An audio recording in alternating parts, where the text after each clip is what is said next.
Everything's on fire. Everything's on fire. Everything's on fire. Welcome back, Heat Seekers. Week 1 is nearly in the books, and hopefully your team's fared better than the NFC North as a whole. But what we're going to do tonight, or what we're going to do today, or whenever you're watching this, we're going to try to help you find some waiver wire additions that may make your week 2 better than your week 1, or help you in a pinch, because we know some injuries happened. We know some guys went down. So that's what tonight's video is going to be. We'll give you some quarterbacks, some wide receivers, some running backs, some tight ends, and then a couple honorable mentions at the end. Mr. Sullivan, how's it going tonight, brother? And how was week 1 for your fantasy teams? It's going well. Week 1 for my real life team, not good. My fantasy team's a bit of a mixed bag. Kind of like we were talking before we started up here, is a bit of a weird week, almost like preseason week 4 in some instances. But you know what? Like I tell people all the time, when they're upset that they lose week 1. No one cares if you lose week 1 or week 4. It's what you do at the end. So hopefully we can right the ship here. Yeah. Well, and the great thing is that with an extended game this year, maybe those of us that made poor fantasy decisions can rebound in week 2. Yes. And we will help you get there, because there were some fun fantasy finds that showed up a little bit in some of these games. From the quarterback position, obviously we need to talk about a guy who went down with injury first and foremost, Ryan Fitzpatrick. We don't have an update of where things are at on him, but Heineke came in and looked good. Mm-hmm. So what are you doing with him? I know that he's the first guy we want to talk about tonight. Is he somebody that you're jumping all over? How'd you feel about him? I thought he looked good when he came in, and he really kickstarted that offense, right? Like, they were kind of anemic before that. Terry McLaurin hadn't touched the football with Ryan Fitzpatrick in there. Fitzpatrick, I think, had completed 3 passes for about 16 yards. Heineke got things going. So that was a good sign. I'm not really probably all over him in a 1 quarterback league, but if for any particular reason I was playing in Superflex and he was available, I would absolutely be looking to add him. And if Ryan Fitzpatrick was my quarterback, I would be looking to add Heineke. Like, the reality is the last probably 6-7 quarters that we've seen this gentleman play quarterback for Washington, he's looked really good. So, if anything, it might be, I don't know how long Fitzpatrick's out, or it was a hip injury, and at his age, hips are more fragile than when you're younger. So who knows? Maybe he's out for a while, but I think Heineke's a nice stopgap if you're really in a bind at quarterback.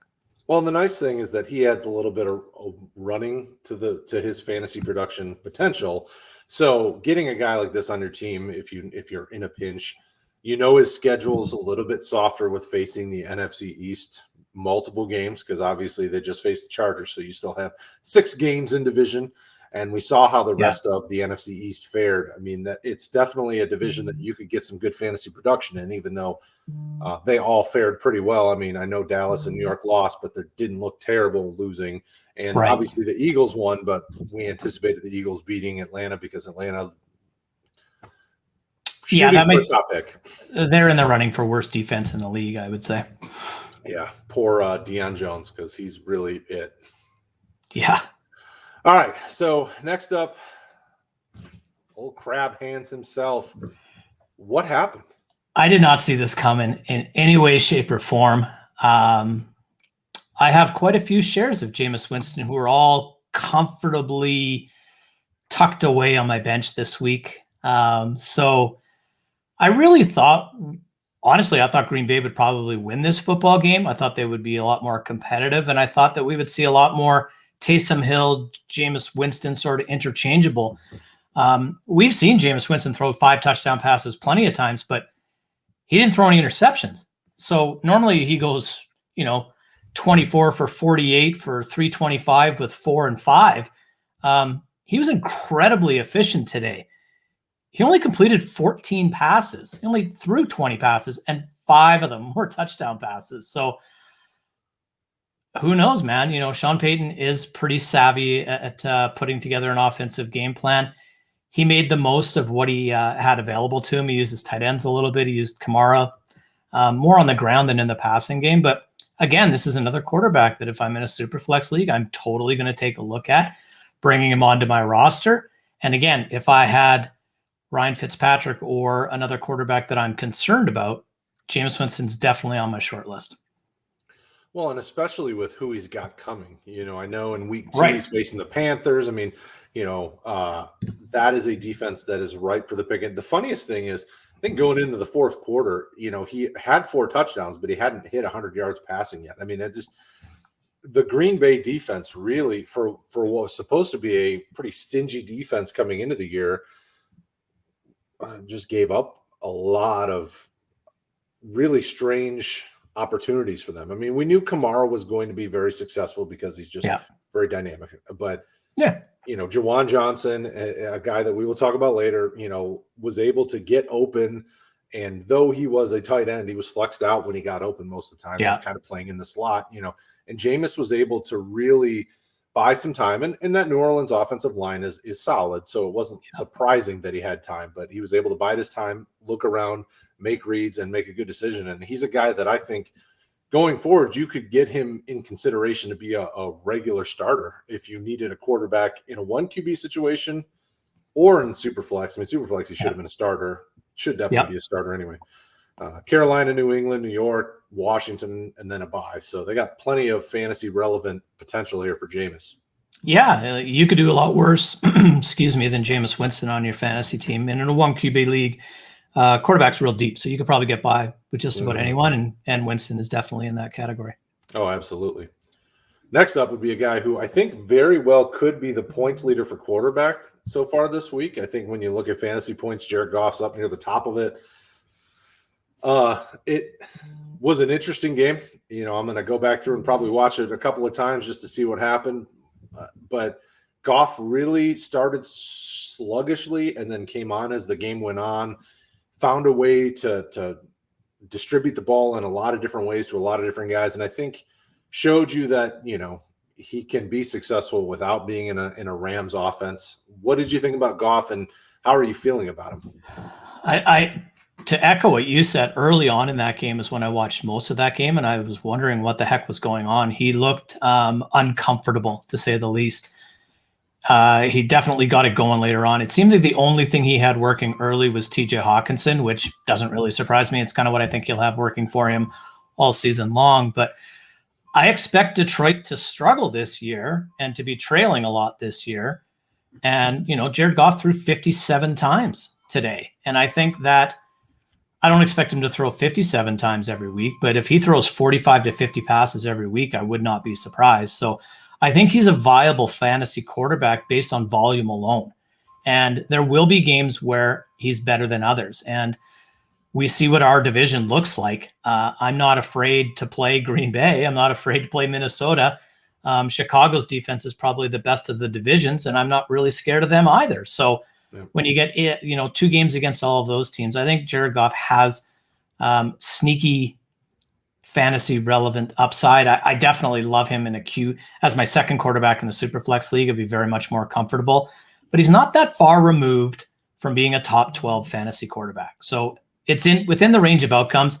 If I, again, broken record, but if I'm stuck at quarterback, he's definitely someone I'd take a look at. Absolutely. And they go to Green Bay for Monday Night Football next week. So, 5 touchdowns could be possible here. Who knows? He's only got to throw 20 times. What's he going to do the other 30 times? All right. So now we move on to the running backs. Now, this is a guy that once Raheem Mostert came out injured, Elijah Mitchell started to torch, and he played very well. I don't know that he made people forget Trey Sermon, but Trey Sermon wasn't active anyway, so Trey Sermon didn't even get a chance to get in. What's your take here, and what do you think about Mitchell moving forward? I'm cautiously optimistic. Last season, the Detroit Lions gave up 32.2 fantasy points per game to the running back position, which was 32nd in the NFL. So I wasn't expecting Detroit to be a really tough run defense. I was expecting a very big day from Mostert, to be totally honest with you. I was very excited for my DFS lineups when I saw that Sermon was a surprise inactive. Didn't even really give Mitchell much of a thought. And then poor Raheem Mostert, the man just can't stay healthy. He's injured again, and Mitchell just went bonkers. And it just seems that any piece in that Kyle Shanahan offense, in that backfield, Hasty looked good in his limited work. Jeff Wilson's looked good in the past. So Hey, if Mostert's out for a while, I don't know what's going on with Trey Sermon. I'm not even going to speculate, even though I have an opinion.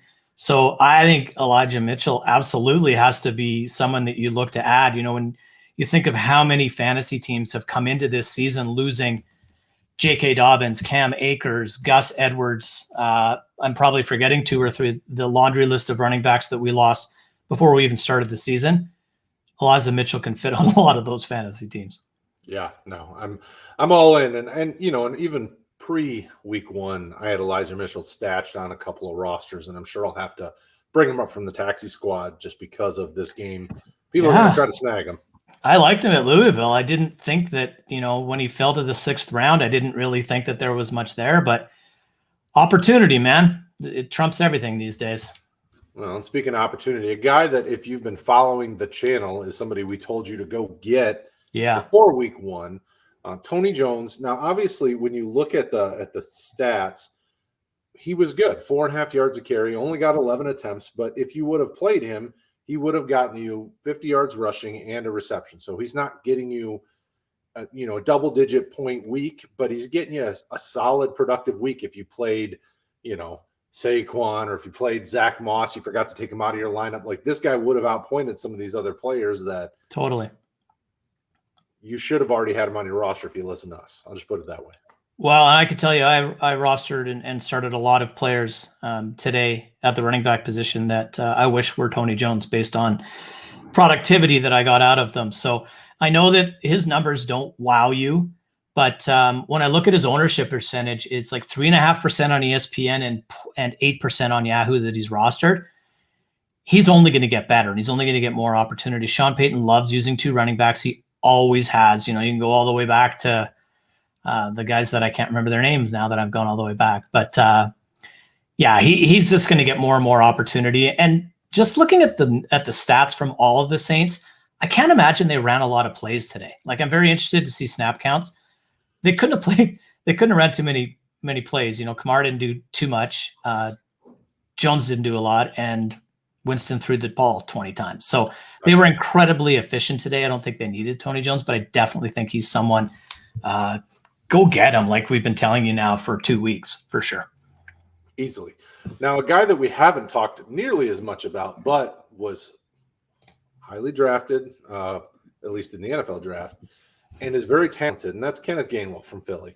The guy came in, he got their lone rushing touchdown, and he also got involved in the passing game. 4.1 yards a carry, 37 yards rushing. He had a couple receptions. I mean, he would have gotten you a double-digit point game this week if you started him.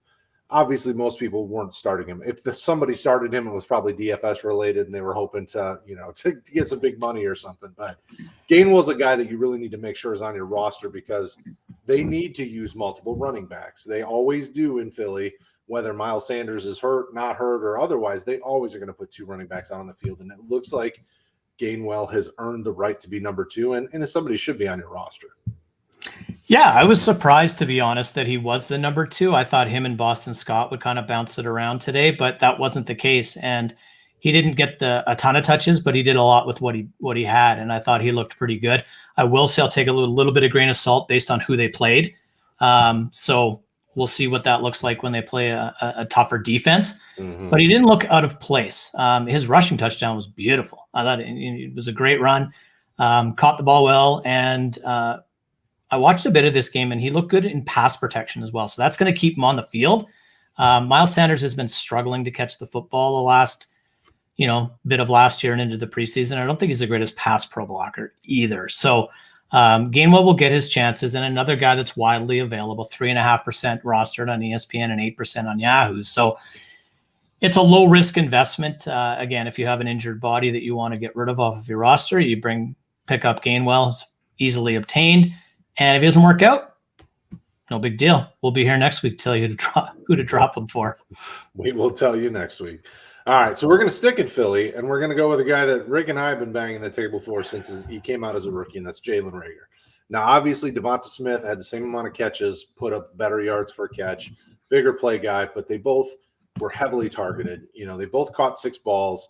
Reagor turned his into a touchdown, 49 yards and a touchdown. He would have gotten you double-digit points in nearly every scoring format. So that's with what some of the other bigger name players, the Judys and the Suttons of the world didn't produce, a guy like Reagor would have produced better for you in your lineup this week. Definitely a guy you want to target because they are going to target him. So make sure he's on your roster if you need help, especially we know guys like Judy are going to be out for 6, 8 weeks, something like that. Yeah. This is a guy that could step up and really help you. Yeah, and what I liked the most about it is he made the most of everything that he got today. He was targeted 6 times. He caught 6 passes, 49 yards and a touchdown, and looked good. Like, we've been talking for probably about a year and a half now that Jalen Reagor is a good wide receiver who hasn't had the greatest quarterback play. You go all the way back to, it was TCU, correct? Right. Yeah, terrible quarterbacking play there. Carson Wentz was a bit of a struggle last year. Reagor was injured last year. He had to battle through multiple injuries.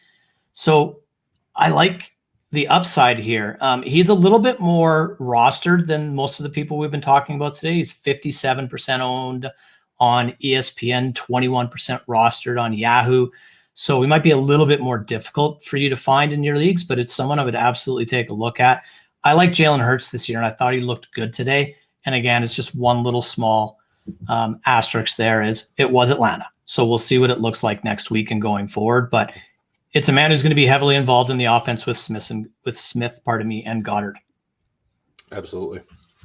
All right, moving on to another wide receiver that you may want to consider targeting if you need some help. A guy that last year produced well with the Raiders, moved on to be New England's probably number 2 receiver. I mean, him and Jacoby Myers really were heavily targeted by Mac Jones, but Nelson Agholor, he got you 72 yards on 5 receptions, about 14.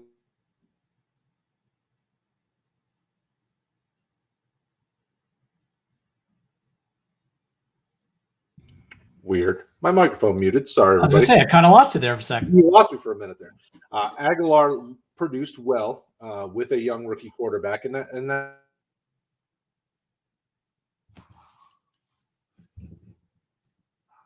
we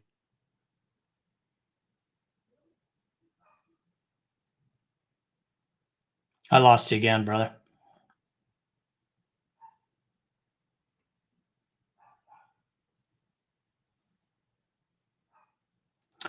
I think you're passing it to me. I'm sorry I can't hear you, but yeah, Agholor is kind of a guy who in his last few games in Philly looked like he was allergic to the football. When the ball came his way, he struggled to pull it in and do anything with it. And he was sort of reborn last year in Las Vegas. He had a bit of a breakout season, and he looks like a wide receiver that Mac Jones is comfortable with. And he's another one of these players in the New England system that I believe benefits greatly from the transition to Mac Jones from Cam Newton. And I think he's a guy, he's, again, one of those receivers that his rostered percentage is a little bit higher than others. ESPN, he's at 54.6% rostered. Yahoo, he's at 32. But he'll be available out there for you in a lot of your leagues, more leagues than he's not. So I do think Nelson Agholor has some safe floor to him, and that's probably what I like the most of him. I can see him being a 4 to 5 catch a week guy, maybe 40, 50 yards, and maybe he gets in the end zone. And if he does, awesome. If he doesn't, that's not going to kill you in a PPR league, that 10, 11 points a week. Well, the nice thing is if he is getting, somewhere between 10 to 15 yards of reception, I mean, that's solid production for you. And it's going to get better as Mac Jones gets more comfortable. Yeah, I thought they looked good together today. Yeah, for sure. All right, so on to Arizona, where Christian Kirk was finally becoming what we were hoping he'd become. We knew DeAndre was number 1, but Kirk's looking good and seemed to fit in nicely in that offense. What do you think about him? I think he is the number 2 wide receiver there, and I didn't know that until today. And as another one of these cautiously optimistic things that I have going for me Larry Fitzgerald was kind of the number 2 there for a bit. I didn't know what to expect out of AJ Green. I didn't know what to expect out of Rondale Moore. I didn't know what to expect out of Chase Edmonds out of the backfield. We've seen Christian Kirk do this before. He's had some streaks where he gets hot and he does really well. And then he sort of goes into the witness protection program for 3 or 4 weeks. I'm hoping that doesn't happen again. He looked really good today. He scored a couple of touchdowns. Kyler was electric today. Tennessee defense stinks, so that might be part of it. But at the same time, I really liked the way Christian Kirk played today. And I am not worried about any of my Arizona Cardinals against the Minnesota Vikings next week. That's going to be ugly. It's going to be tough. It's going to be very tough. But Kirk is a guy that wasn't insanely highly owned, so he's a guy that you should be able to get if you're in need of wide receiver help. Yeah, he's basically free. Yep. All right, so on to the tight ends. Juwan Johnson, a guy that was not heavily owned, converted wide receiver to tight end, really was still a wide receiver today, quite honestly. Yeah. But, produced a couple touchdowns. Even though New Orleans didn't have to throw a bunch, he was targeted enough that if you needed tight end help and you didn't have one of these high-end tight ends, this is a guy you could target and should get you good production. Yeah, we kind of like these athletic converted wide receivers to tight ends. Like he's big, he's athletic, he's got pretty good body control, he's really good with the contested catch. And Winston just threw it up to him. It was like him playing with a bunch of little kids, and he just threw it up to him, and Johnson went up and got it. So, I also liked Adam Troutman in this game. He was targeted a lot, and I think that there's probably a lot of 2 tight end sets going on in New Orleans this season based on a lot of reasons, and one of the main ones is they really don't have any wide receivers. So you could do a lot worse than taking a speculative ad and adding Juwan Johnson. I think that he's, especially in the red zone, Jared Cook left last year. All Jared Cook really did was score touchdowns, and other than that, he was useless. So perhaps that's Juwan Johnson this year, but I liked what I saw. No, absolutely. All right, so on to Seattle, where Gerald Everett wasn't bad. He got a touchdown. I think he only had 20-ish yards receiving. Yep. He got you double-digit points most likely, depending on your scoring format. I probably like our third tight end add a little bit more than Everett, but Everett's a nice selection. It was tough because Wilson was really dialed in and focused on a couple of people when he was doing his reads. So Everett was kind of the odd man out, but he made the most of what he had. Yeah, and I really like Gerald Everett. I've been kind of pounding the Roto Heat table all offseason for him. I like the fact that his tight ends coach in Los Angeles is his offensive coordinator in Seattle. All those little pieces fit together. Mm-hmm. And Seattle reminded me of Dallas today. I want every piece of the Cowboys offense that I can get. And when Seattle is letting Russ cook like he did today, I want every piece of the Seattle offense that I can get. I think there's a separation coming from Gerald Everett to Will Dissly that'll be even larger than it was today.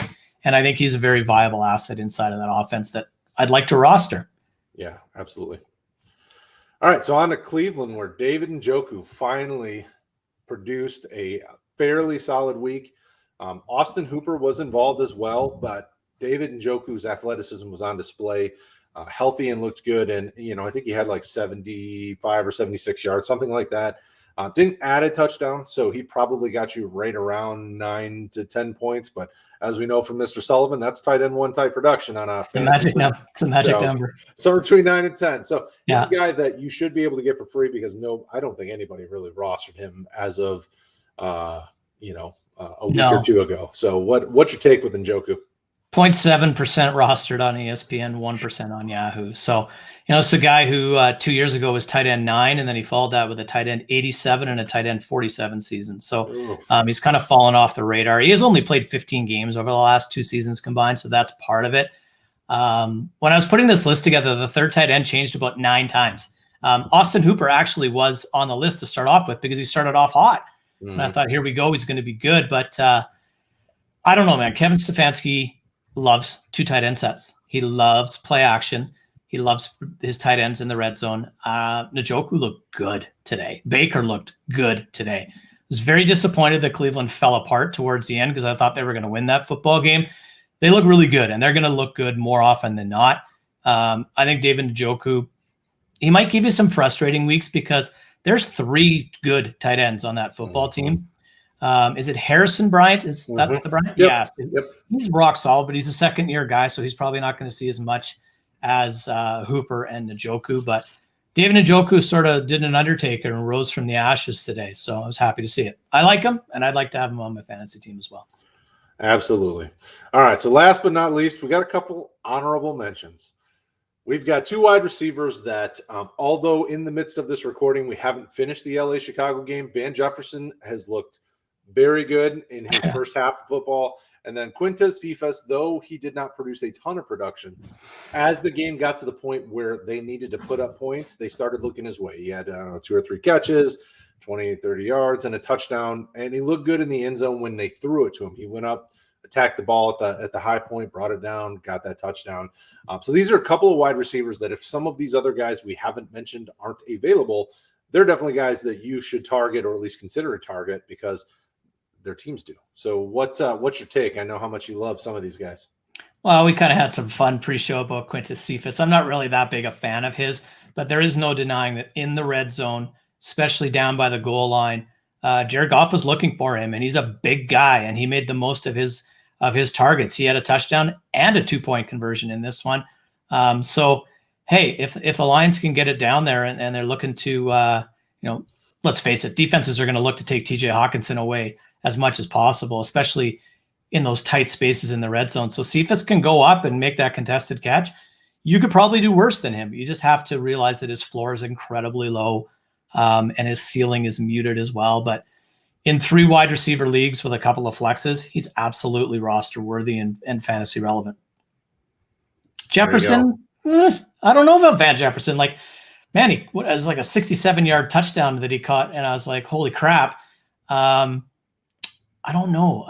The Rams are a weird one for me because, a couple of years back after Darrell Henderson was drafted, then they went out and drafted Cam Akers, and then they go and draft Van Jefferson the next year, and then they go and add Tutu Atwell and trade for Deshaun Jackson. And it's like, what are they doing? So the tea leaves told me that they didn't like Van Jefferson very much, and Matthew Stafford's telling me that he does. So another guy that probably is darn near free, so roster worthy as well. Absolutely. So there you go, folks. Week 2 waiver wire ads. Hopefully some of these guys are available in your leagues because they should be. We try to make sure they have less than 50% ownership in ESPN, Yahoo, and some of those big platforms. So all of these guys should be available. When it comes to spending free agent money, be careful because it's a long season. You don't want to spend all your money on just a couple guys in week 1. But there's a couple of these guys that you should consider to, spend a significant amount. Reagor, a Jones, somebody is going to consistently get production. These types of guys you can spend, 5, 10, 15% of your budget, I would think, comfortably in week 1. But, it's going to be a long year, so don't go overboard. Don't go crazy with it. And if you got questions, post them in the comments below. We will get back to you. We will get you settled in there and help you out. But don't forget, Tuesday night, Sully and I will be back chatting fantasy football with Leone, as it's Tuesday before we know it. And hopefully Monday night treats you guys well. Mr. Sullivan, thank you for hanging out with me tonight. Hopefully everything goes well for you. Absolutely a pleasure. Cooper Kupp scored a touchdown, so my guillotine league might not be dead yet. Hey, you're getting there, and that's all that matters. We get there. Baby steps, brother. Baby steps. Got to take baby steps. All right, everybody. We thank you guys. We love y'all, and we'll talk to you again soon.